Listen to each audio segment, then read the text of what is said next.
Election Day in America. I would like to remind everyone that polls are open till 8 p.m. Kung nakakuha po kayo ng balota sa inyong mail, maaari nyo rin pong i-drop off yan today until 8 p.m. So please go out and vote for those who can vote, because this is our chance to prove our power, to show our voice sa mainstream America. We're talking about that today on the show. Melissa and Mary Lee are from Kaya, and Ben is from Asian Pacific American Leadership Project. And joining us via Skype is Ronnie Ligo, Editor-in-Chief of Weekend Balita from their Glendale newsroom. And he is here to talk about the candidates, Kababayan candidates that are running for office. First, Ronnie, magandang hapon sa'yo. Let's talk about, there's 11 of them, no? So very quickly, Filipino-American bet Dr. Marisha Agana from Ohio. Tell us about her. Yes, probably the most controversial as of the moment, you know. Although those 10 of them are running in California. One that you just mentioned, Dr. Marisha Agana, is running in Ohio for a Congress seat. The thing about Dr. Agana is that she is a Tea Party member, and apparently she made herself very controversial because she tweeted something about, you know, comparing President Barack Obama to Hitler.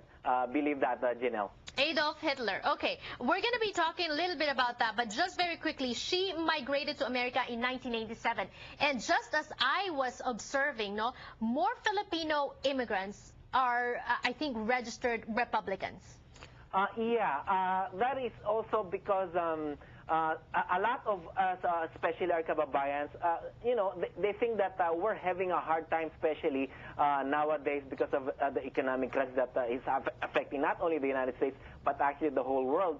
So some of them are really leaning towards Republican, but as far as our candidates are concerned, the Filipino-Americans, most of them, if not for at least two, are all of them are Democrats. Okay, very quickly now again, Chris Mateo running for the California State Assembly. Yes.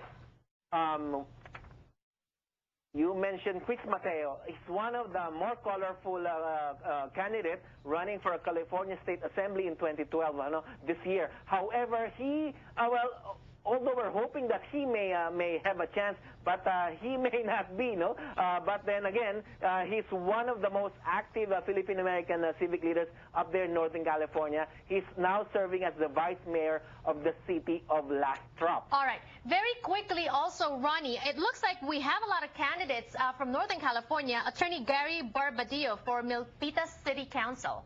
Right. Also, this one is also an active member, and he's probably a Democrat, you know, as far as his activities are concerned. And what, of course, is his project is, you know, he's a consumer advocacy and family law, because he is a lawyer. And this one, this one we're talking about, Garry Barbadillo for Milpitas City Council. He wants to run to serve, of course, the city and to serve the interests of the council. As an elected councilor, he said that he thinks that transparency, which has been a problem for most local governments right now, is the key to a vibrant society. Okay, it's from the city of San Leandro, Hermy Almonte, candidate for city council as well. Yes, he also is running for a city council, but of course this is for the city of San Leandro, also in Alameda County. Okay, all right. I know that we're going to be talking next about Dr. Jennifer Ong for California Assembly District 20. I have Ben Nate from Asian Pacific American Leadership Project. Who knows of her, or who knows her? Yes. And Dr. Ong is such a great candidate in our community.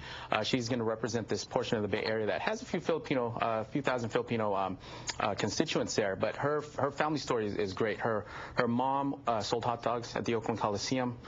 She came through. I think she's one of 5 or 8 children, and they had a lot of shared values. She's a Cal State Hayward and UC Berkeley optometry graduate. Okay. So she has a lot of shared values with the Filipino-American community, the Latino community, African-American community in her district. And he knows about being an immigrant because her parents were immigrants. Yes. Ronnie, we're going to go back to you in just a little while. We're going to pause for a few reminders, but also posing this question to our viewers, or also this reminder.